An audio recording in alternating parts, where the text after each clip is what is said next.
is the Dream Big series. We are at Araba Mansa to meet Professor Sutherland-Addy. Please come with me.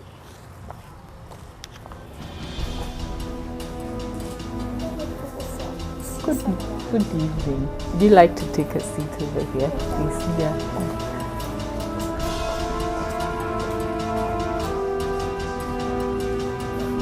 Professor Sutherland-Addy, who are your parents? Okay, my parents are now dead, but my father was called Bill Sutherland, and he was an African American who came from New Jersey, and that's near New York, and he loved Africa so much that he left America and came to live in Africa to help with us trying to get our freedom.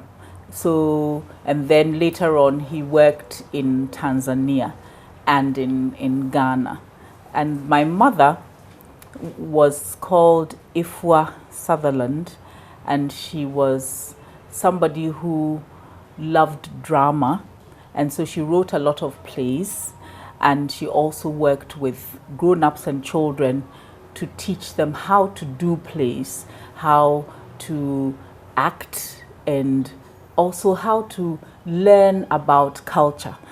And where were you born? I was born in 2nd D at Efiankwanta Hospital. Your mother was a leading dramatist, Madame Ifwa Sutherland. How was it like for you growing up? Oh, it was very, very interesting because she had to work with a lot of actors and storytellers and singers and dancers, and so I used to hide in a corner and watch them rehearsing. And she helped to build something called the Ghana Drama Studio, which is where the National Theatre is now. And so I used to go there a lot also. And then she used to travel around the country to do research. And because she was interested in drama, she used to go and look at festivals and funerals and ceremonies. So when she was going, she would take us with her sometimes. I've got a brother called Ralph and a sister called Amowi.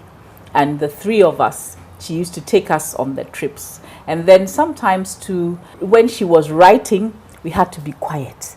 And if she heard you making noise, you'll be in trouble. So we had to be quiet when she was writing and also try and read. So we also read a lot when we were small. And we lived in a very big compound. So she also encouraged us to play a lot. So we used to do races. We used to make our own high jump and jump over it. And I was a fat girl. So when I was jumping, then the thing will fall down. And then, you know, but they didn't laugh at me. They were very nice to me. And we used to create our own games also. So we had a lot of fun. Tell us a bit about your mother. My mother was a beautiful, dark lady. She was tall and slender, and she spoke very well. She spoke Fanti very well, she spoke Twi very well, and she spoke English very well. And so she was mostly a teacher, both like she taught at primary school, she taught at secondary school, she taught at training college, and then she also taught at the university. And then she loved to cook. She cooked very interesting meals. So we learned about Ghanaian foods as well as European foods, and so we learned to cook ourselves. But she was also very strict, and if you didn't do your homework, you got into trouble. One day I was supposed to clean the bathroom and I didn't do it, and I went off to school, and then she came to the school and told my teacher that I hadn't done my housework, and she brought me home. And I came and wiped the bathroom, and then she left me to go to school by myself. So she was very strict. But all those things helped me to understand what it means to run your own house and to be a good citizen and also to have fun. As a child, what did you dream about? And how have you been influenced by those dreams? One of the things that I dreamt about was I wanted to be a dancer. And I wanted to do dance in school. And my mother didn't want me to do that. When I went to university in the United States, first I went to University of Ghana, but then I went to do something called my master's. You know, you do your first degree and then you can do your master's and then you can do your PhD. So when I went to do my master's, I took dance. There was nobody there. My mom wasn't there, right? So I took dance as part of the subjects that I was studying. And I was very happy with that. You know, my dreams, I also wanted to be a doctor because I love taking care of people. But I was an arts student. I wasn't a science student. So all this chemistry, CO2 plus this minus that, I couldn't do it. So I couldn't be a doctor. But what I did was that I spent time helping sick people. And even when I was in school, because I was big, they used to put the sick people on my back to take them to the sick bay. But then when I went to university, I actually went to hospitals to help sick people. You are two things, a researcher and a tutor. Tell us about these two areas of your work. When you work in the university, you have to teach, but you also have to go and look for new information. And looking for new information is doing research. Okay, so when I do research, because I'm interested in literature, I'm interested in stories and proverbs and songs and so on. So a lot of my research or the information I look for is about those things. So doing that means that you have to decide, okay, maybe I'm going to look at the type of music that women sing in Cape Coast. So then you have to find somebody there who knows the people that you are going to look for. Then you write a set of questions that you are going to ask them. And with me, I have to go with somebody who will record them while I talk to them. So what they have sung, I must ask them, why do they sing it? And what is it for? And so on. So when I come back, then I write about it. Do you see? That's one way of doing research. I teach in the university at different levels, but most of the people I teach are people who have finished their first degree and they are doing their second degree or their third degree. And so at that level, they are grown-ups. They teach me and I teach them. We have to work together. You have a foundation for children, Mofra Foundation. What is this foundation about? Do you know what Mofra means? Children. Children. Mofra means children. So Mofra Foundation was actually set up by Efua Sutherland, Dr. Efua Sutherland, who was my mother. And she wanted to connect children to culture and connect them to nature. So Mofra Foundation helps children to read to begin with, because she was very, very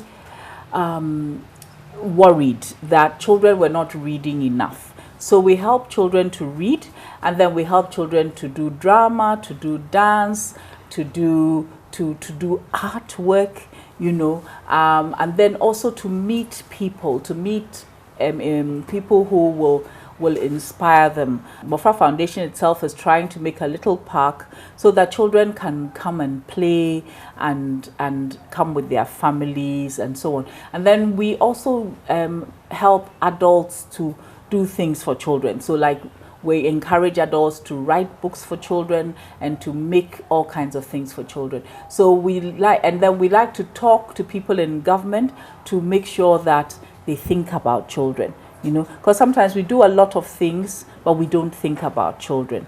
I mean, have you thought about the idea that maybe those who manufacture cloth, they should make cloths for children? What do you think?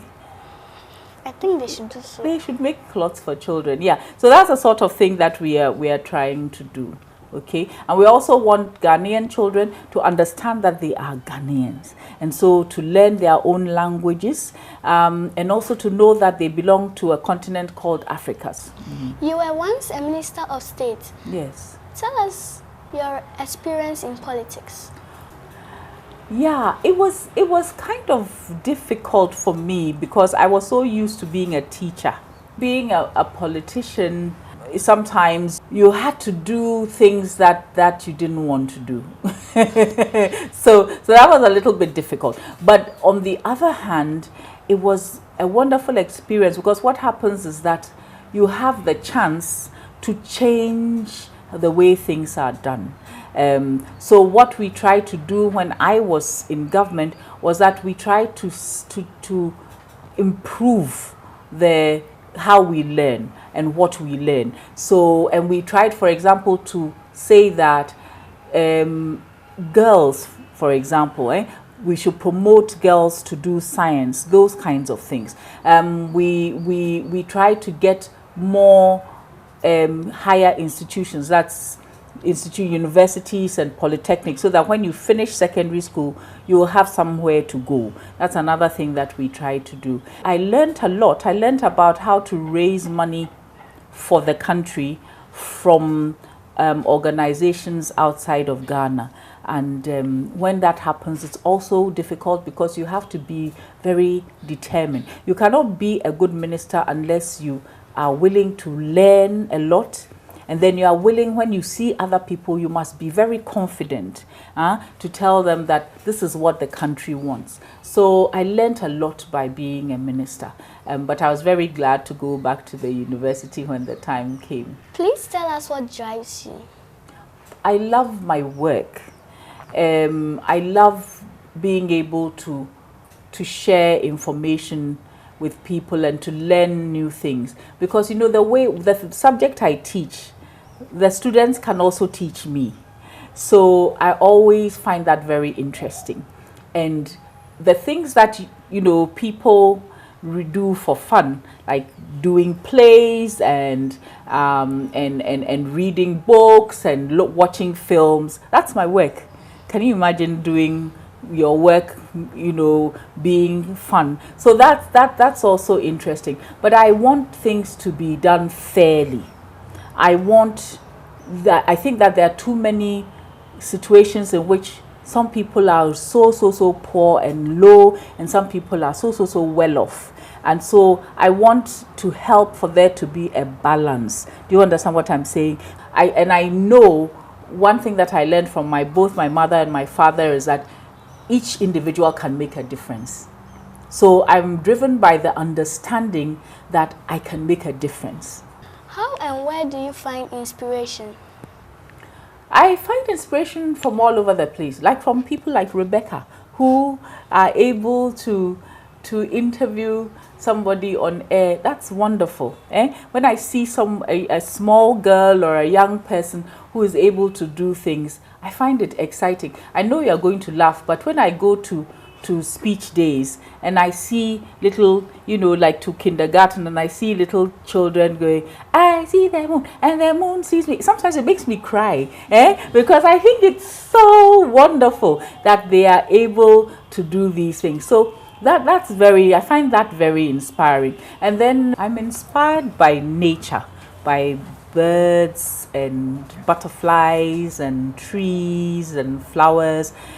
They make me feel like, life is going on and we are part of something that we must preserve, so that we don't destroy the things around us. And I'm also inspired by people who have lived a life of truth, a life of honesty, a life of hard work. That sort of thing also inspires me. I'm also inspired by the just people who are able to work together with other people and lead them without sitting on them. Do you see? There are some people who are able to make us all feel like, oh, let's do this together. That also I find inspiring. Mm-hmm. What are the books you read?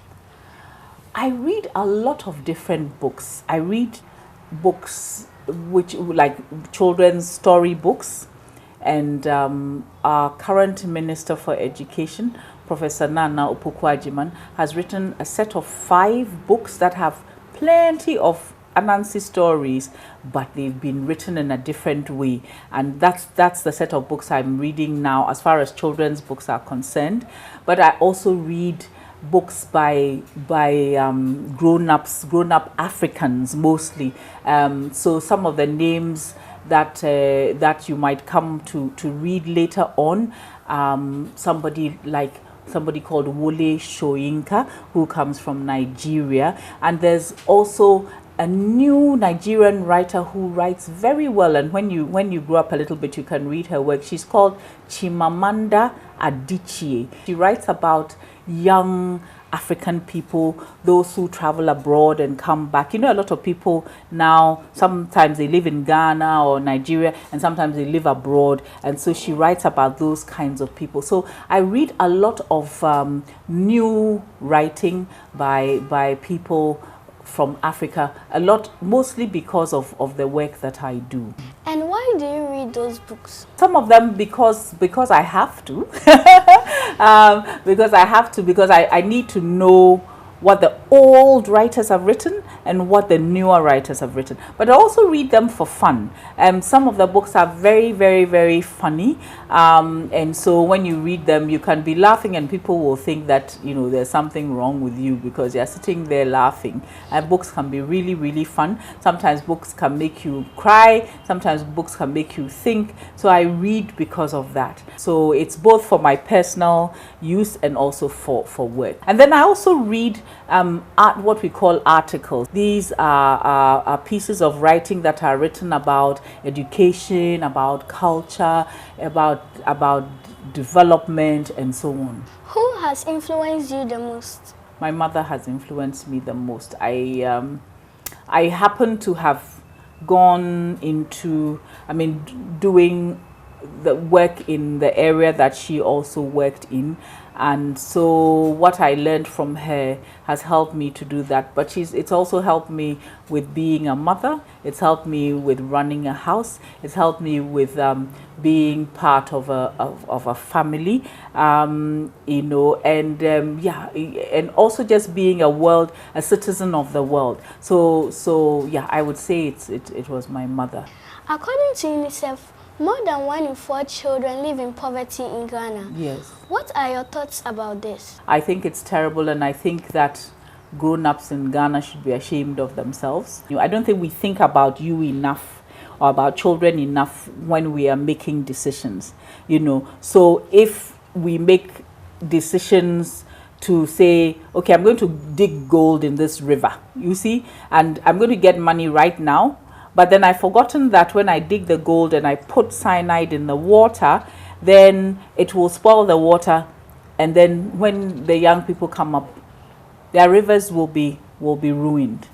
So those kinds of decisions that we are making so that we will make money today and then we will spoil the environment, that for example is not very good. Or we make decisions about buying things for, say, schools. And if we don't make the right kinds of decisions, you find a situation in which we've bought lots of tables, for example, but there are no books. You know, those kinds of things. So we grown-ups have to do something about working together to make life better for Ghanaian children. And what steps can we take to end child poverty in Ghana? There are many steps we can take. One of them is to make the lives of mothers easier. If we help poor mothers to be able to make a little bit more money, they will help their children. But if a mother is not able to make ends meet, what she will do is she will pull her children out of school and to go and help her and so on. So we have to help the mothers in order to be able to help the children.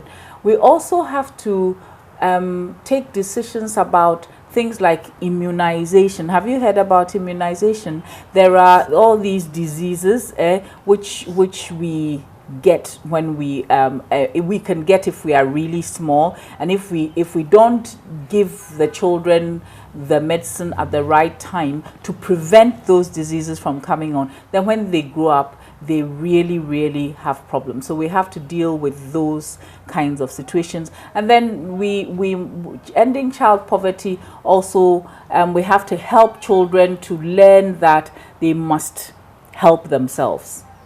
Okay, because if we turn children into people who are always begging, then the whole place will crumble down. Madam Sutherland-Addy, I understand you don't want a group of people to be called a tribe. Why? I don't like the word, because it came to us from the Europeans who came here many years ago and conquered us, and they looked down on us. So when they came and they found our kingdoms and they found our nations, they called those kingdoms and nations tribes, to make a difference between themselves and us. And so we have our own words for who we are.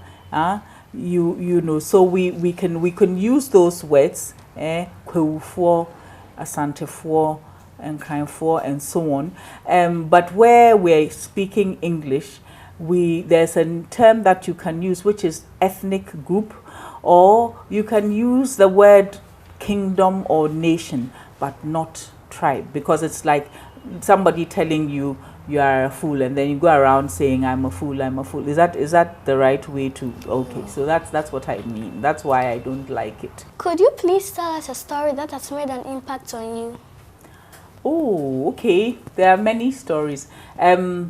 One of the stories that I love, which I've learned quite recently, is a story about from South Africa, and it's about how the first woman brought stories into the world, because long ago there were no stories. So man and his wife was called Mazindaba, and Mazindaba and her husband and her children lived in the world. They were quite happy, but not as happy as they could be.